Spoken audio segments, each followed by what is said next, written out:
So there's a question before us, and I'm going to try to interweave it in the subject, which is using our urge for sport and art. Actually, with the emphasis on art, but we'll bring both in. Now, in amongst that, how does the wound affect us spiritually? Short answer to that, of course, is it does not affect us spiritually. Why? When we talk of the spirit, it is something that it never changes. It's not subject to any vacillations or changes.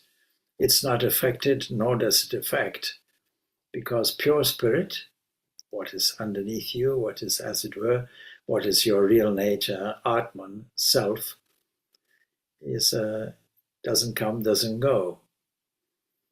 It's useful to read some excerpts of the second chapter of the Bhagavad Gita, because Sri Krishna puts that out up front as the basis for strength, as the basis for overcoming any difficulties you might have, including the utmost severe ones.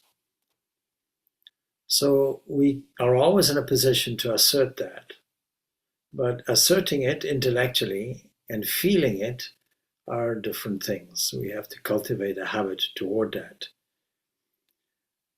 Mentally, psychologically, we are affected by a number of different forces, no doubt, because there are some rhythms, and there's no difference between the mind and the body, or mind and matter.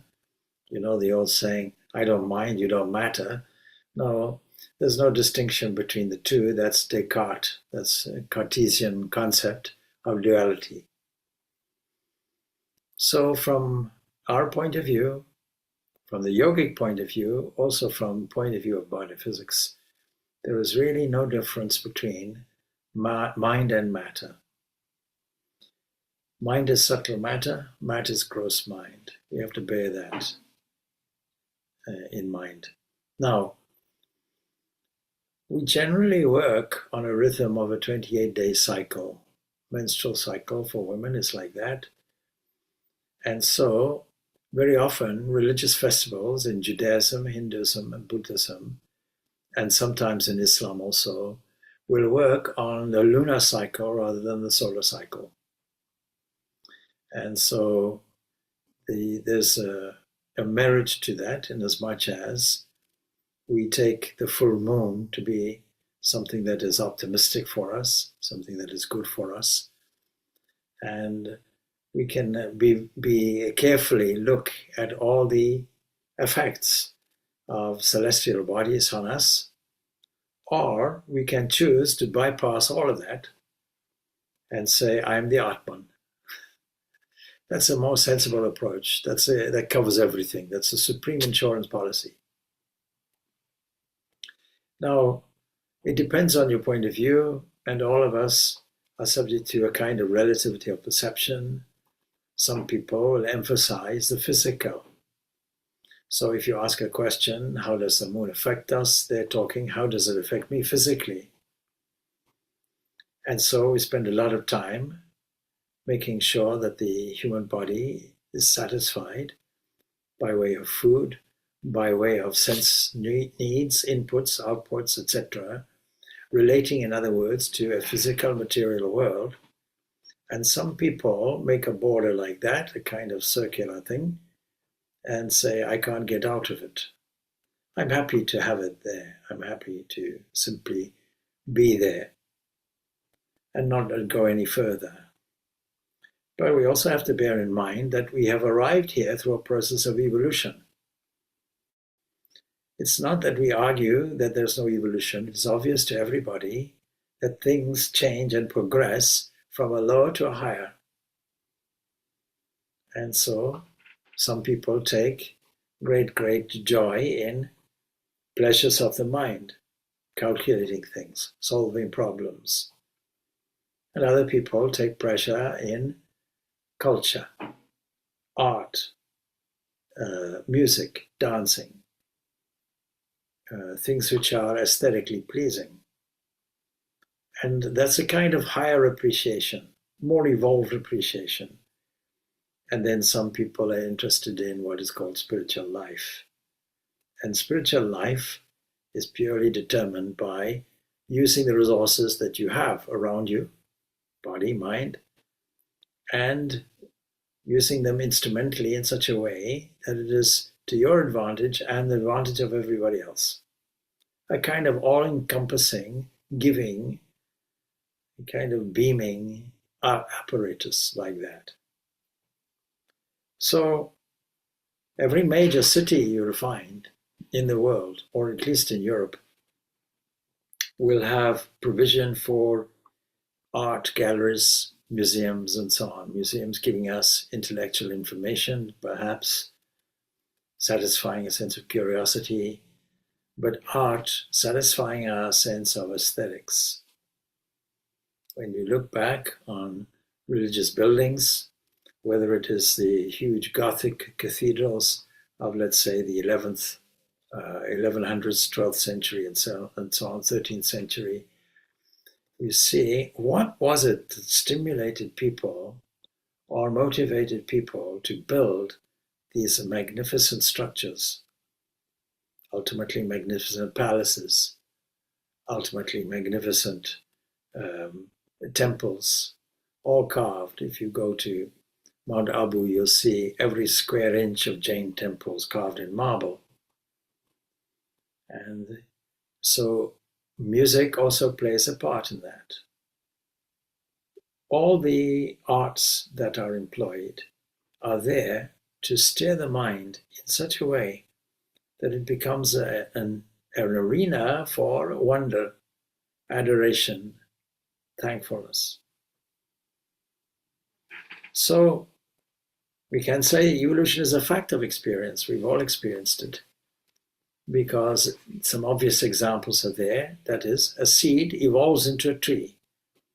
That means the full tree in all its glory was there hidden, as it were, in the seed. And it came out, not all of a sudden, but by gradually progressive stages. But you see, there cannot be evolution without involution. The involved seed, the involved tree would have been there, forcing its way out, as it were.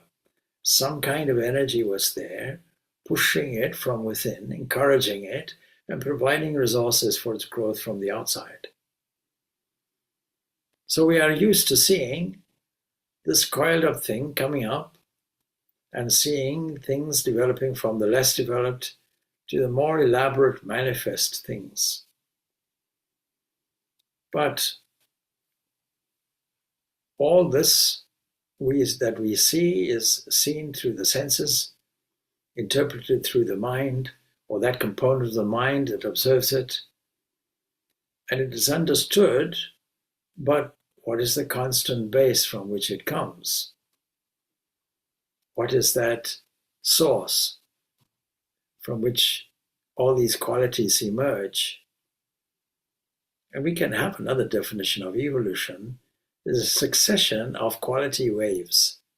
We see things in waves coming out, and with increasing evolution, unfoldment, the quality changes and the quality grows. It improves.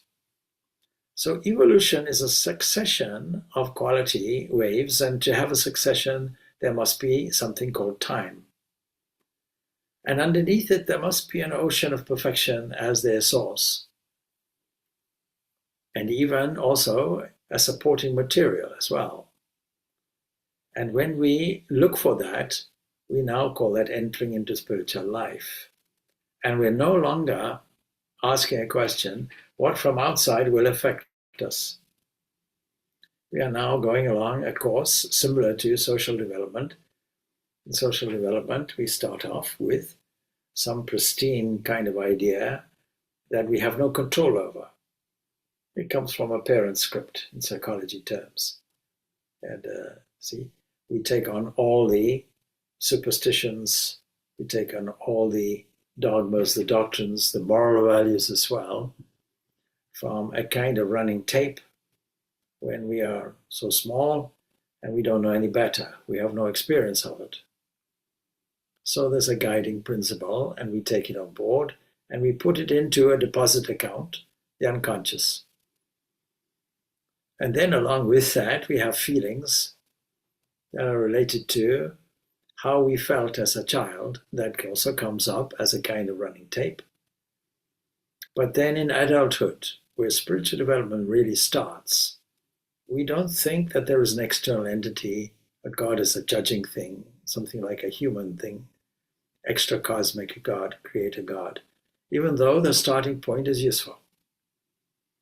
We now understand that we have to match the natural urge for evolution by our own self-effort. We have to drive it along in a different way. Now you see, our attention oscillates normally between two positions. The universe, on the one hand, which involves time, space, causation, that kind of complex, and it remains mostly as a mental concept. But it will act as a refined spiritual imagination also. So we can take that concept and add the art of imagination to it. That which comes out as the aesthetic values in buildings, aesthetic values in poetry, or aesthetic values in music, or aesthetic values in plays. Beauty, we can see how people dedicate their lives so much to it, with wood carvings, with stone masonry, with such intricate dedication to the art of what they're doing. If we were to take that level of creative imagination and move it toward a more refined spiritual imagination, well, when rightly practiced, it'll blossom into a proper revelation for us. We can see in the Ishu Upanishad, this wonderful statement is also echoed in the Bhagavad Gita. So it begins like this.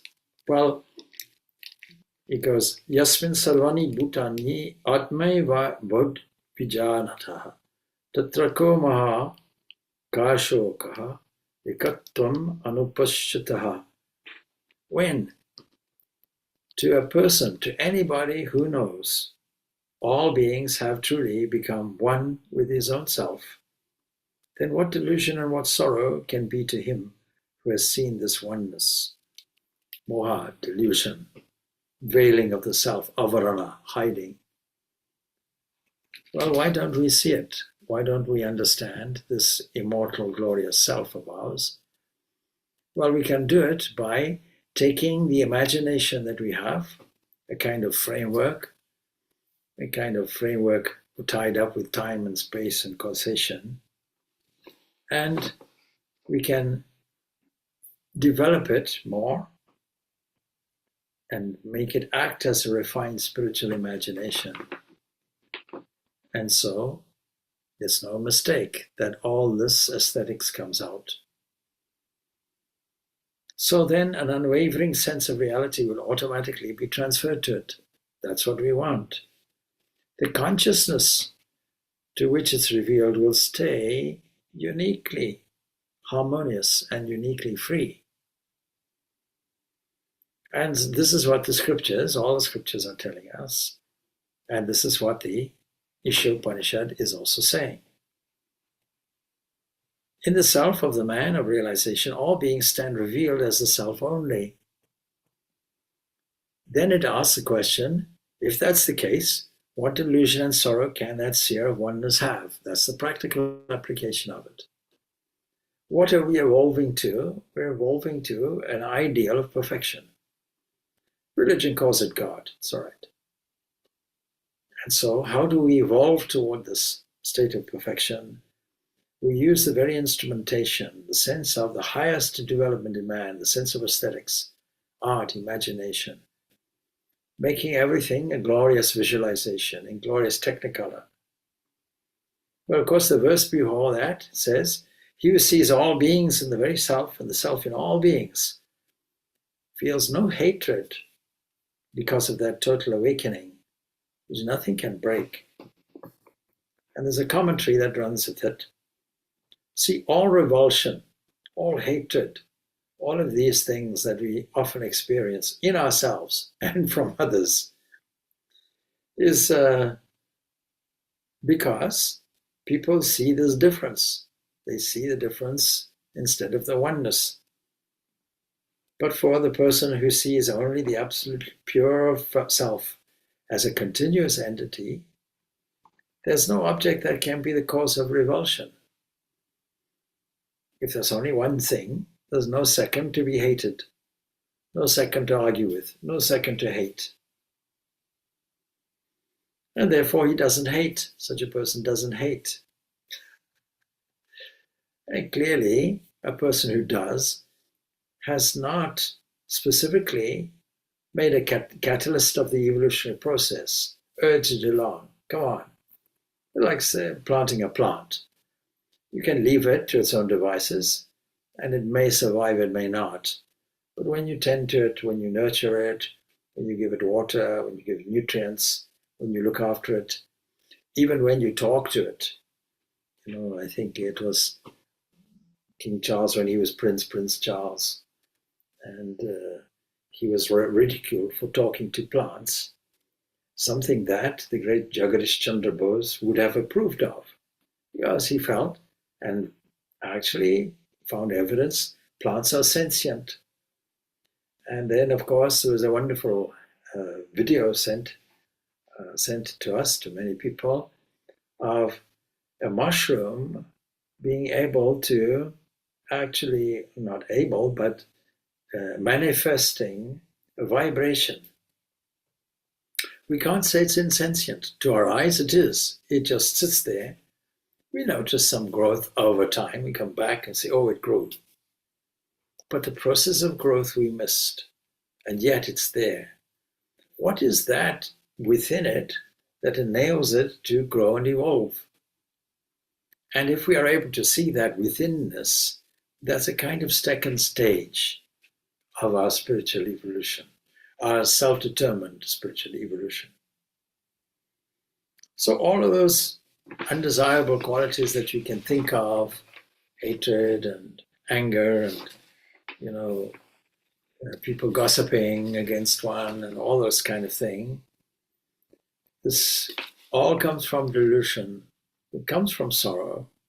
And so these and many more sway the mind only when the realization of this unity is absent. What's the alternative notion? Is that of unmitigated duality or multiplicity, seeing the differences everywhere. But it's tough. It seems to be that's our condition. Then the next question, how do I get out of this condition?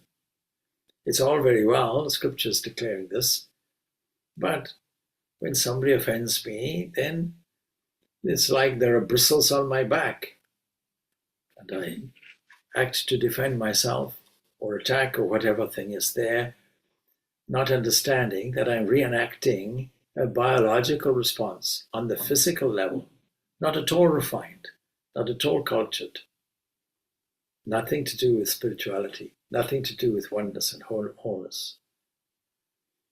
Now, of course, there's surely some gain in worshipping God as one standing outside creation. People ask me, or they say to me, oh, I'm an atheist. I say, well, with regards to an extra cosmic God, I'm also an atheist.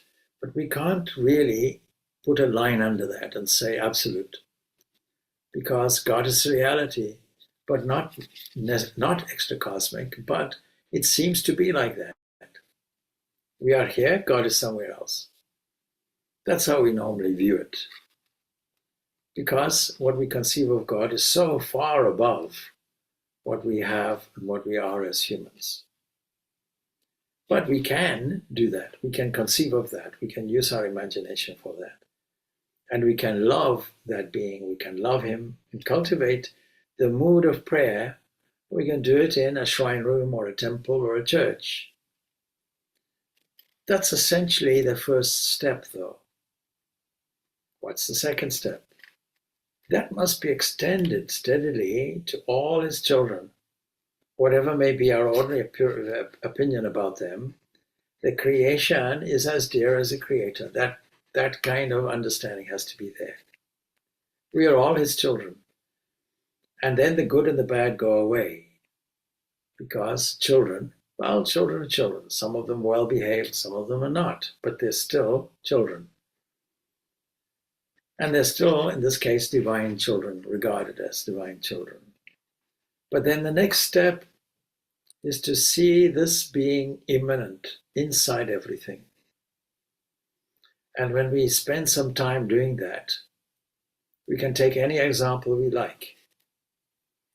I remember when I got hold of this idea, and I made sure that everything I saw, I elevated my imagination to such an extent that I saw, oh, you're inside that, you're inside this, you're inside the road, you're inside the vehicle, the car, you're inside the building, you're inside the river, you're inside the fish, you're inside animals, and you're also inside every human being, and you're also inside every other being.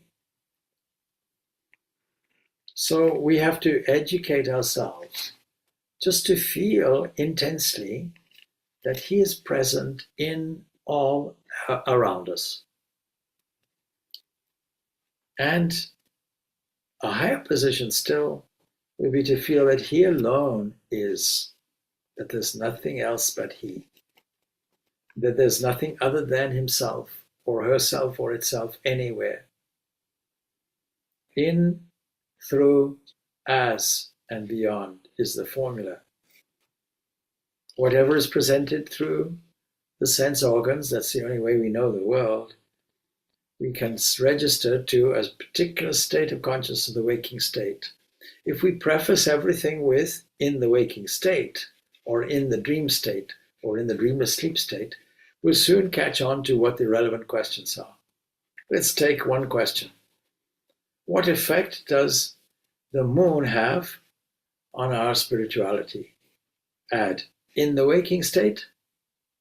In a dream? Well, not much. In a dreamless sleep, nothing. In terms of our pristine being, the witness, the knower, the thinker, the observer, the Atman, the spirit, absolutely nothing. In fact, from that point of view, the moon doesn't exist. And then we come back to the waking state, but the moon is there. So we bypass many of these difficult questions by adding the philosophical term, in the waking state. If we do that sufficiently to people, they'll get extremely annoyed with us, of course. So maybe we'll do it unconsciously or do it silently.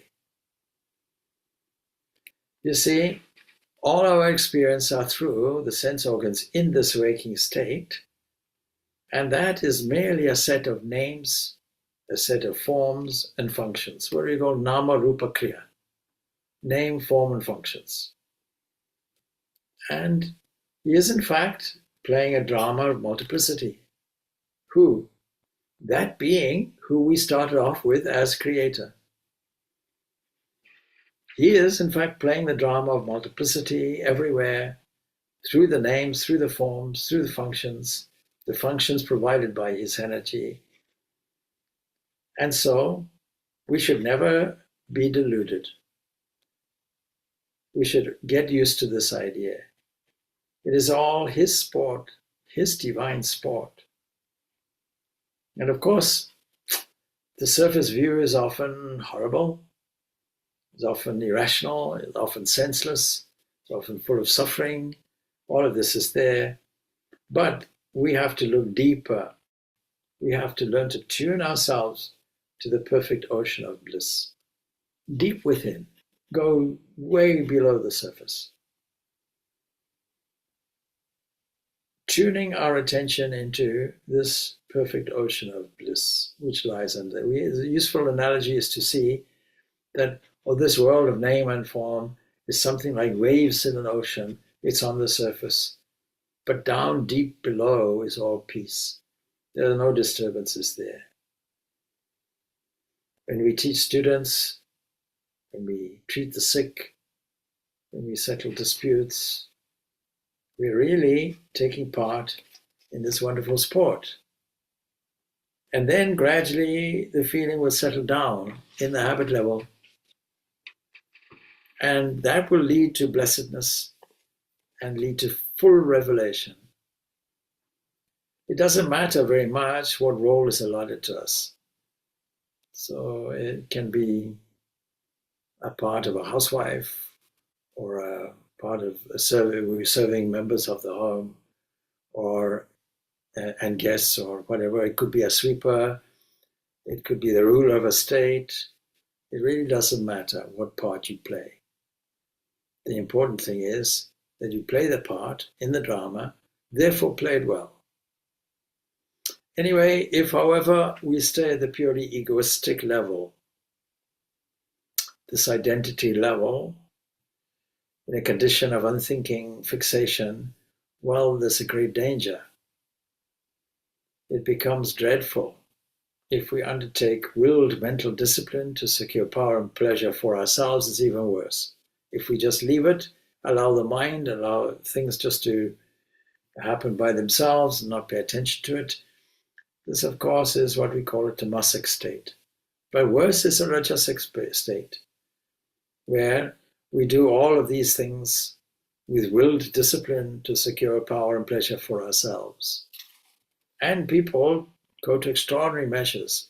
You can see in the news recently and probably ongoing, many people trapped by extreme changes in weather conditions on Mount Everest. And yet those people were prepared and motivated to go through much hardship, raising funds for themselves, training for many years, and even then getting caught. And even so, it becomes even worse if meditative methods are used at the surface level. We can say that Ravana, for example, was a meditator. But what was he meditating on? He didn't have the wisdom. He didn't use the meditation to access the deeper realms. And so the deeper levels may still remain intact. The resolve to exploit and enslave others when opportunity arises will just still be there. So it's a constant theme. It's a constant theme, for example, in the Indian mythological stories. So what's the remedy? The remedy is to accept from the very beginning what Sri Krishna taught his friend and disciple, Uddhava. I referred to this before. And he says, in effect, the devotee should see me alone, the Supreme Self, pervading within and without. He should see me as the unconditioned calm that is spiritual space within the heart. In all the created beings and in himself, embracing pure self-knowledge of this kind, he should regard all created beings as identical with myself, he says, and honor them as such.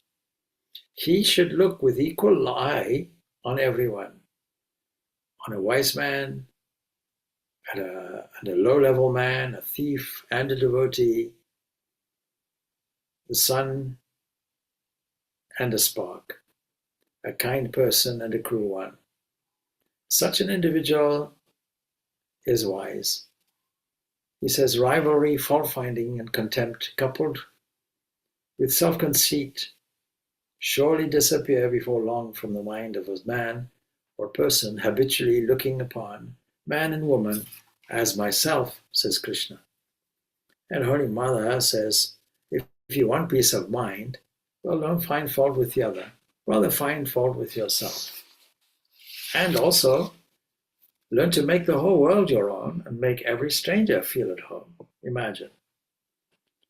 So, there's a certain extract from the Bhagavatam, the 11th chapter. It is published separately as the last message of Sri Krishna. It is published by Swami Purnananda, who was former president of the Ramakrishna Math Mission and vice president and general secretary for some time. had the experience of going to America also, but he translates it. And so he calls it the last message of Sri Krishna. Very philosophical. Very, very much complementing and also elaborating the Bhagavad Gita. So there's something remarkable there. He says again, so I repeat, with a pure mind one should observe in all beings, as well as in oneself, only me, the Atman. What is the Lord? Is the Atman, who are both inside and out, and unobstructed like the sky. Then he goes on, what will be his view?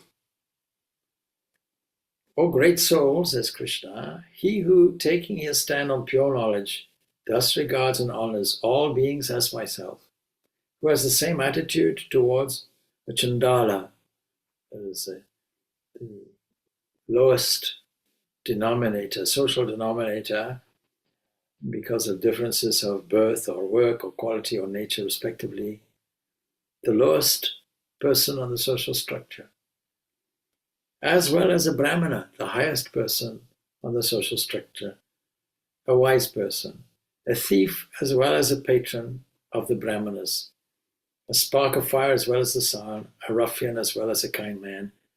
That's considered a wise person, a sage. Ideas of rivalry, that is concerning his equals, superiors, creating jealousy or whatever it is.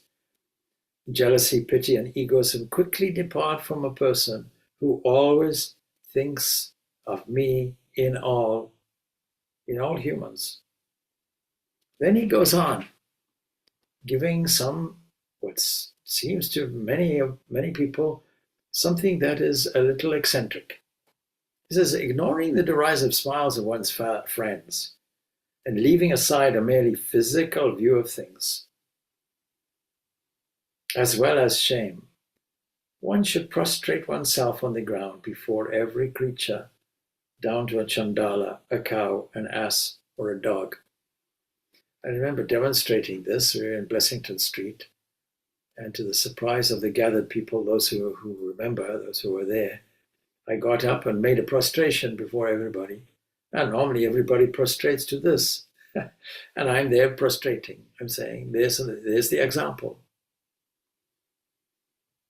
So, should prostrate oneself to the ground before every creature, down to a Chandala, a cow, an ass, or a dog, different examples of the lowest to the highest creatures in our kind of conventional view. One should worship thus in thought, word, and deed, till one comes to look upon all beings as myself. That is how you cultivate it. Now, you might think that's a little eccentric, so yes, but at least mentally you can do it. And to one who fully communicates it to my devotees, the same message. I of my own accord give myself, for thereby he imparts this highest knowledge. This is a wonderful, wonderful statement, wonderful example, taken really to be literal. Now, till progress is made in this desirable direction, there'll always be, of course, be the danger to ourselves and to others. We may ourselves be tempted, for example, to behave in the so-called modern world of fast pace and demands and so on. So as all mythology, another form of art, tells us, demonic individuals, for example, Taraka, Tupurus, and so on. But the Lord said to young Prahlada, now, there's a story in the Bhagavatam, the story many of you know of Prahlada and Hiranyakshipu. He was a demon, that is, somebody who is characterizing all these qualities. In other words, seeing the multiplicity and the duality. Duality when it comes to himself, plus others. Multiplicity when it comes to seeing all the objects and people and places around. And then, if you're only if your only horizon is that much, if your only field that you're prepared to engage in is just that, then what will happen? You'll become power hungry. You'll become full of desires. You'll never be satisfied. And so kings and so on of the past end up as demons like that because they have tremendous power and they dislike, they hate any higher ideal, in this case called Vishnu. Now Prahlada was one of those sons, and he was an exception because he developed a great love for Vishnu. And after all torture and what have you, he eventually challenged and said, Vishnu, if Vishnu is true, is real, you see this pillar, I'll kick it, it's him. He was reacting to non-dualism. And of course, Vishnu comes out and single-handedly he defeats, in his form of Narasimha, half lion, half man. But the point is that when a victory was there, when he was destroyed, naturally all the divine elements of the universe celebrate, otherwise known as gods. They descended from heaven and offered hymns to Vishnu. And Prahlada fell at his feet and broke forth into rapturous hymns of praise and devotion. Spontaneous ones. In other words, exhibiting a feeling. When you do that, you don't want anything. You just want to express. All worship should be an expression like that. And so, what happened? Of course, he heard the voice of the divine saying, you ask anything, Prahlada, ask for anything you desire, because you are my favorite child, because of your loyalty, because of your devotion, because of your purity. So you can ask anything that you want, and Prahlada's response, he was overcome with emotion. He replies, Lord, I have seen you. What else can I want? So don't tempt me with earthly or heavenly boons. And again the voice said, well, ask for something, my son. And then his reply is like this. His gift was, grant that intense love, O Lord, which the ignorant bear to worldly things. May I have the same for thee. May I have the same intensity of love for thee, but only for love's sake. And of course, then the Lord says, Prahlada, though my devotees never desire anything, here or hereafter, yet by my command, you enjoy the blessings of this world to the end of the present cycle. In other words, seek ye first the kingdom of heaven. Other things will be added to thee inevitably. All good things will occur. There's a rule. Love and you'll be loved. Hate and you'll be hated. Now we can return to the subject of the moon. What should we do when presented with the moon in all its phases? On a clear night, the moon is a beautiful thing. It was only the other day that I saw the moon in pretty much most of its fullness, hidden behind a cloud, shining from there. And it was a great inspiration to me. People from ancient times would have been looking at that same moon and wondering, what is this? It's become a wonder and marvel to us.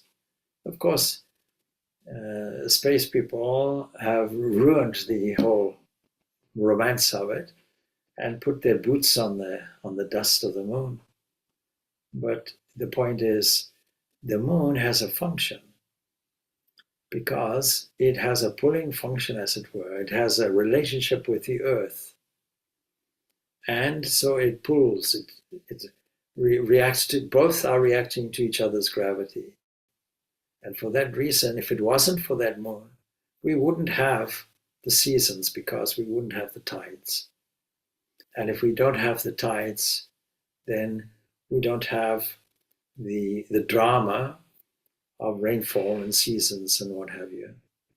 And there's a rhythm to the tides. It's as if the whole of nature is repeating Om on exhalation and inhalation. It's only by seeing all these common things in nature and revising them in an artistic, creative way and understanding that it is only the Lord who is playing the whole drama on himself, that we are able to make any strides in spiritual life. So the moon's effect on spirituality, on spiritual life, is its beauty, its luminescence. And if you want to even think of it as it shines because it has borrowed light from the sun. The ancient sages knew that and understood, oh, this represents matter. It represents soma. It represents the material world. It governs the material world. It has a great effect on our earth. But it is beautiful. So those of you who have a romantic nature will naturally seek the aid of the moon. And I think a number of songs have been delivered involving this poor unsuspecting moon. So it may look like dust. It may look like a rock. It may look like part of the earth, or it may look like debris rounded off nicely. But it's a divine arrangement that helps to sustain life here on earth. A wonderful arrangement. And then, because it has an effect on the physical, it inevitably will have effect on moods. It will naturally have an effect on the mind. In fact, lunacy is derived from this term luna. In French, lune, la lune, the moon. And so there's no doubt it has. We can take advantage of it. And we can make sure that on Purnima days, that is full moon days, then it's a day, which is dedicated to fullness and freedom. But also, Ekadashi is there. I know at least one person probably present here who practices Ekadashi fasting. On the 11th day, 2 days in the week are there, in the month are there for fasting. 11th day after the full moon, 11th day after the new moon. So like that.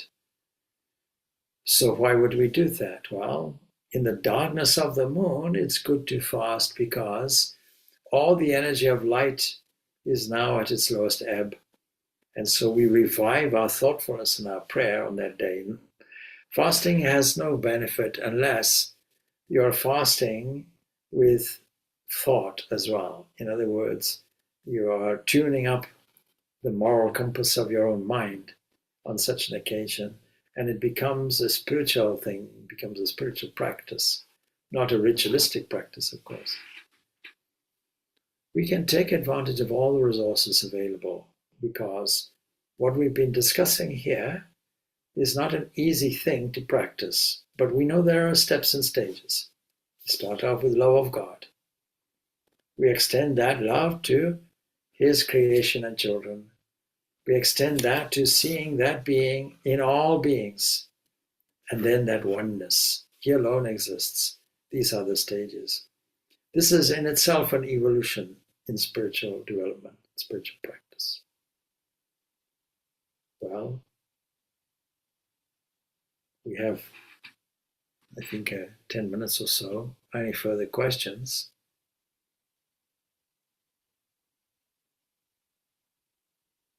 And the moon is not made from cheese. Sorry. You're saying, Swamiji, that people who put themselves first all the time miss out on this deeper belief and blessing of being identified with the self. But it doesn't seem to be any sort of what's the word, justice. Like people who are demons, as you say, are demons from their birth to their death. And in some instances, they seem to thrive on it. And is it purely an internal thing that evens up the score, so to speak? Is it purely internal that they're not aware of?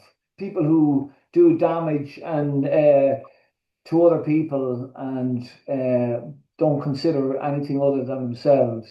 Is that true? See, our law of justice isn't anything to do with a judging creator God, but there's a built-in law of nature, which is causality. When you have time and space and causality, well, there's no causality unless there's a sequence. To get a sequence, there must be time. And all this operates within space. It all goes together. So we are dealing on the surface, on our material world, we're dealing in a thoroughly deterministic universe. So there is a cause and effect, the causal law operating all the time.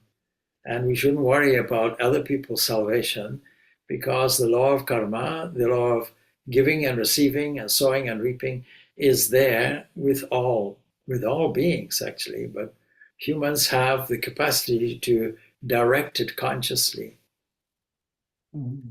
But you see, a lot of people misunderstand it, misinterpret it, and say, I'm doing something good in order to gain or purchase good karma. That's the way they phrase it. Yeah, no, I wouldn't fall into that trap. I know what you're saying, but yeah. So the that's okay. So there's a motive there. So to transcend the trap or the causality net, well, nobody can escape it. You can't escape it. Nobody can escape it. The most evil person on the planet. I don't think people are evil from birth.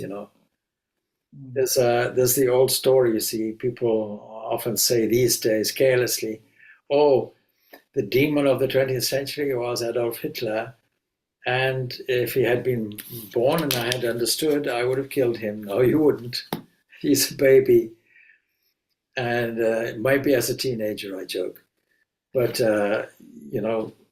you wouldn't do that. You see, so nobody is born like that, and in fact, to get the human birth itself is difficult.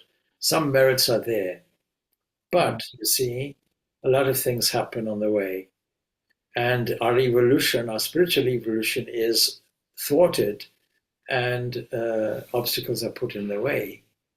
If our interpretation of the world is purely materialistic, if all we are doing is playing in the arena of the material world, namely the waking state, then that is where naturally we'll want to accumulate, or we'll be materialists, of course. We'll be consequentialists. We'll do something if it's good for us and nobody else.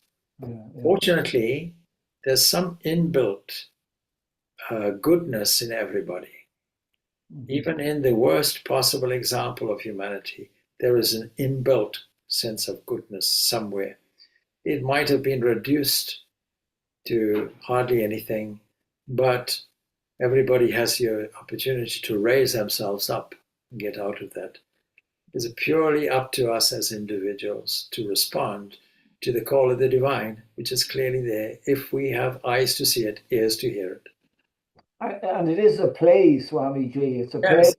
The guys, the so-called villains and the demons are there to create the curved balls, or to Absolutely. to create situations that are not very very palatable, but that helps other people in realization, I presume. Yeah. Yeah, it's no point complaining to the tennis umpire. Look, people are throwing balls at me, across this net. Some of them are hitting me, and they are running at such a speed, Can you please tell them, please stop it? Yeah. You just join in the play and respond as you see fit. Join in the play, join in the play. Now, when we join in the play, all our kind of annoyance and judgment goes away because it is just a drama, just a play. And a good play has to have villains. And a good play has to have all these different components. I often quote the Bollywood movies, you see. To make a good Bollywood movie, you require a chorus, you require singing, dancing, there's romance, there's a heroine, there's a hero, there's a villain, there's a comic. All of the components are there, So that makes for a good drama. Let it be like that. But you see, there's only one player. When we really get to that understanding, there's only one player, one producer, one director. And then you don't care anymore, Swami, in a sense. You Yes. don't care anymore because there's no sides to take. It'll be, all these things will be like water off a duck's back. Thanks, Swami. The only thing we'll have is a blessing attitude. Mm. All right. Good. Thank you very much, Swami. That was really enjoyable. All right. Thank you, Swami. Thank Thanks, you. Swamiji. Okay. Om Shanti Shanti. Thank you, Swamiji. Peace be unto all. Okay, all good. Take care. God bless.